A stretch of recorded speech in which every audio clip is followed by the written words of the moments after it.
ओम साई राम। मेरे सभी प्यारे दर्शकों को प्यार भरा नमस्कार। आज हम जानेंगे कि साईं बाबा के जीवन से जुड़ा, जब वो 15-16 साल की किशोरी अवस्था में थे, जिस समय शिरडी के बाहर एक नीम के पेड़ के नीचे वो तप करते हुए, योग करते हुए पाए गए। ऐसे में बाईजामा 3-4 दिन बराबर खाना लेकर गई, लेकिन उन्होंने ना आँखें खोली योगी जी ने, ना ही भोजन किया। दुखी होकर बाईजामा ने भी संकल्प लिया कि मैं भी आज के बाद खाना नहीं खाऊंगी और ना ही पानी पीऊंगी जब तक ये योगी खाना नहीं खाएगा। ये एक ममता थी, क्योंकि बाईजामा को कोई संतान नहीं थी। तो कोते पाटिल भी काफ़ी दुखी थे इस बात को लेकर कि बाईजामा को कोई संतान नहीं है, हमें कोई संतान नहीं है, ईश्वर हमें एक संतान तो दे। तो ना जाने क्यों बाईजामा को किसी भी दूसरों के बच्चों को देखकर उनके ऊपर ममता आती थी, दया आती थी।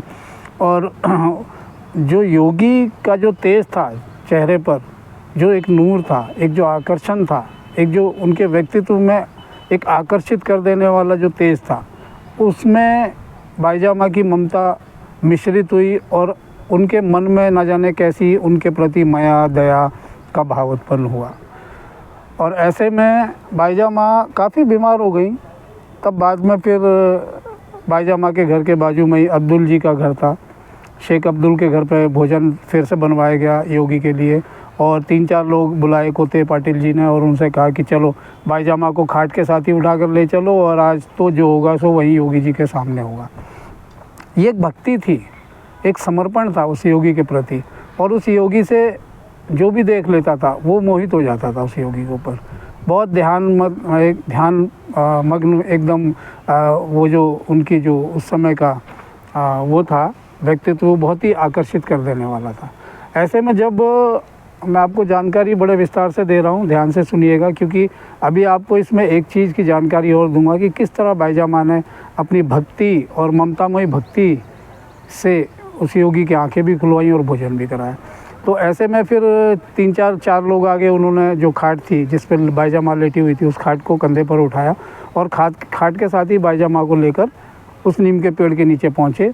कोते पाटिल रोने लगे, कहने लगे, हे योगी आंखें खोल लीजिए, अगर आपने आंखें खोलकर आज भोजन नहीं किया तो मेरा तो वैसे भी जीवन में कोई नहीं है, मेरी कोई संतान नहीं है, मेरा कोई अपना नहीं है, ले दे के एक पत्नी है, इसे भी कुछ हो गया तो मेरा कोई भी नहीं रहेगा इस संसार में। ऐसा कर वो फूट कर रोने लगे, योगी से याचना करने लगे, प्रार्थना करने लगे।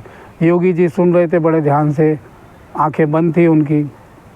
काफ़ी देर होने के बाद फिर उठे कोते पाटिल जी, उनके पैरों में, चरणों में मत्था टेक कर रो रहे थे।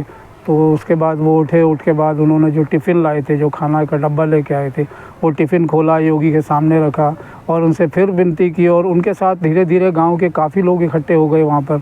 सभी एकत्रित भक्त और श्रद्धालुओं ने हाथ जोड़कर विनती की, है योगी आंखें खोलिए, भोजन कर लीजिए और बाईजामा के प्राण बचाइए। ऐसा सुनकर सभी की आंखें नम हो गई थी। बाईजामा की हालत जो गंभीर बनती जा रही थी उसे देखकर, तब कहीं जाकर योगी जी को दया आई और उन्होंने आंखें खोली। आंखें खोलकर उन्होंने सबसे पहला शब्द जो उनके मुंह से, ये एक ध्यान से सुनने वाली बात है कि साईं बाबा 15-16 वर्ष की अल्प आयु में शिरडी के बाहर नीम के पेड़ के नीचे बैठे पाए गए, वो भी योग निद्रा में। तो पहली बार जब उन्होंने आंखें खोली और मुस्कुराते हुए चेहरे से उनके मुखमंडल से पहला शब्द जो निकला था बाईजामा के लिए, माँ, उठो माँ, क्या मुझे भोजन नहीं कराओगी? योगी की आवाज़ सुनते ही बाईजामा ने आंखें खोली और आंखें खोलकर कैसे तैसे धीरे से उठी। जल्दी से कोते पाटिल बड़े, उन्होंने सहारा दिया उठाने के लिए। तब योगी जी ने मुस्कुरा के कहा कि माँ, तुमने भोजन क्यों छोड़ दिया, भोजन क्यों नहीं किया? मैं तो हर दिन तुम्हारा लाया हुआ भोजन कर रहा था। बाईजामा बोली, कहाँ कर रहे थे तुम मेरे लाया हुआ भोजन? रोज़ तो मैं भोजन लेके आती थी, कभी कुत्ते खाते थे, कभी गाय खाती थी, कभी पक्षियाँ खाते थे। तो मुस्कुरा के बोले कि माँ, मैंने आपका हर भोजन जो पशुओं ने किया, जो जीवों ने किया, वो सभी भोजन मेरे ही पेट में आ रहा था, इसलिए आप इस बात की चिंता ना करें। आपके द्वारा लाया हुआ हर दिन का भोजन मेरे पेट में आता रहा और मैंने उसका सेवन किया है माँ। आइए अब उठिए, मैं आपको अपने हाथों से भोजन कराता हूँ। तो उस योगी बाबा ने, उस योगी बालक ने अपने हाथों से एक निवाला निकाला भोजन में से और बाईजामा के मुंह में दिया। बाईजा माँ ने भी अपने हाथों से निवाला उठाया, योगी के मुंह में दिया और उन्होंने उसका सेवन किया। ऐसे में दोनों ने पेट भर के भोजन किया। बाईजा माँ स्वस्थ हो गई। बारिश बहुत तेज़ी से आई थी। बारिश आई तो कहीं ना कहीं काफ़ी आंधी तूफान के साथ बारिश उसी समय तेज हुई। फिर उन्होंने क्या किया, बाईजा माँ ने खड़ी हो गई। उनको लगा योगी भीग जाएगा, पेड़ के नीचे कोई छाया भी नहीं है, तो उन्होंने अपनी साड़ी का पल्ला जो है काफ़ी चौड़ा करके उनके सर पे लगा के खड़ी हो गई। तो कोते पाटिल हंस के कहने लगे, अरे बाईजा, इस साड़ी के अंदर क्या बारिश रुकेगी? तो ये एक माँ का जो एक ममता होती है, ये दर्शाता है कि उस माँ को भी मालूम है कि साड़ी के पल्लू से क्या बारिश रुकेगी नहीं, पानी तो नीचे गिरेगा, योगी तो भीग नहीं वाला है। तो भी एक माँ की ममता कैसी होती है कि बालक भीग ना जाए, बच्चे को कुछ सर्दी खांसी ना हो जाए। ऐसे में क्या होता है कि गांव के कुछ लोग दौड़ते दौड़ते आते हैं और कहते हैं कि भागो जी। भागो जी वही एक फ़कीर था जो कोढ़ी था। अब से पहले वीडियो में मैंने आपको बताया था कि वो शिरडी वासियों से खाने के लिए भोजन मांग रहा था। उसे बहुत भूख लगी थी, लेकिन उसे कोई खाना नहीं दे रहा था क्योंकि वो कोढ़ी था और सभी को डर लग रहा था कि इसके छू लेने से कहीं हमें भी कोढ़ ना हो जाए। तब बाईजा माँ जो योगी के लिए खाना बना के ला रही थी, उसी भोजन को उसने उस कोढ़ी को खिलाया था। और इत्तेफाक से वो खाना भी शिरडी के साईं बाबा ने उस दिन कहा योगी के रूप में कि वो भोजन जो आपने भागो जी को खिलाया था, यानी कि कोढ़ी को खिलाया था, वो भोजन भी मेरे पेट में आया था, मैंने खाया था वो। तो काफ़ी लोग दौड़ते हुए आए, कहने लगे, भागते हुए आए और कहने लगे कि वो जो भागो जी है, जो कोढ़ी है, वो गाँव की नदी में गिर गया है, उसे तैरना भी नहीं आता, वो डूब के मर जाएगा।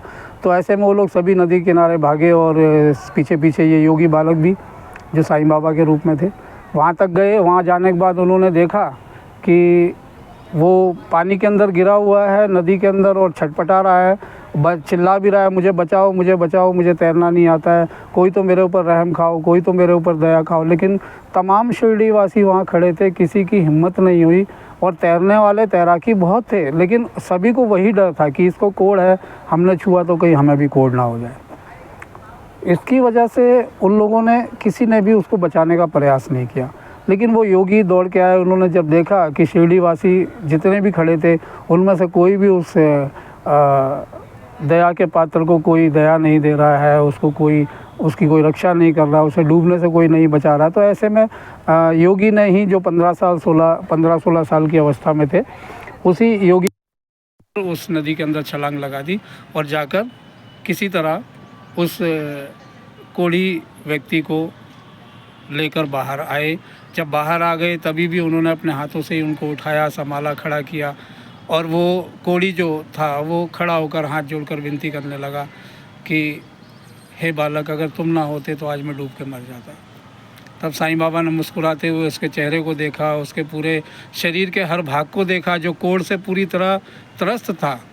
पूरे अंग में, पूरे शरीर में उसके कोढ़ फैला हुआ था। इसी वजह से शिरडी वासी उसे हाथ लगाने से कतरा रहे थे।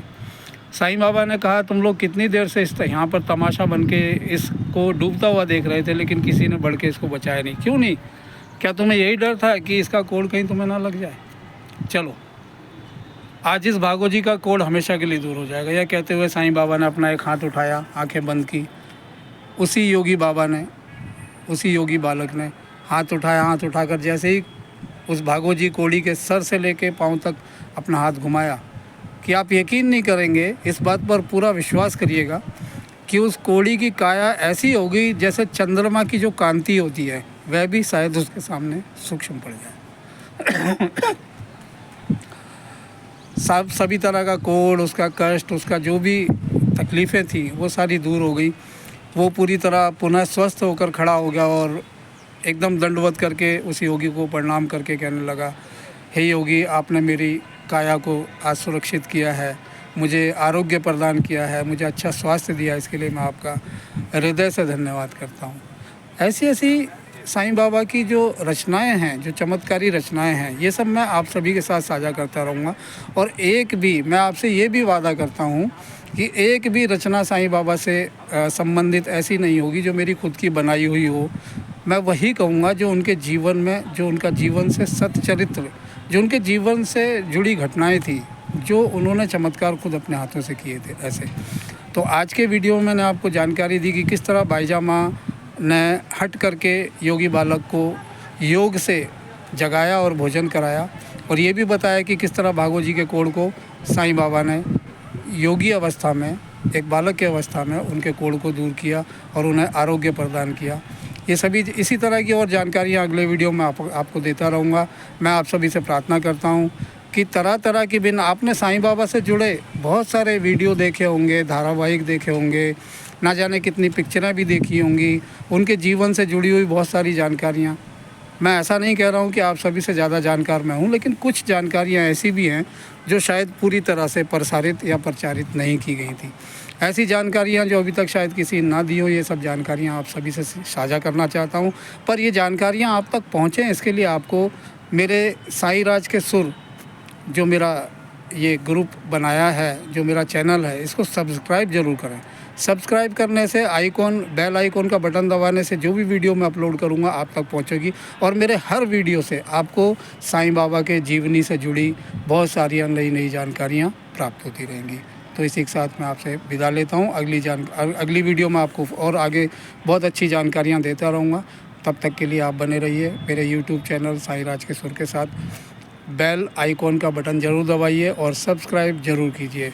ओम साई राम, ओम साई राम, ओम साई राम।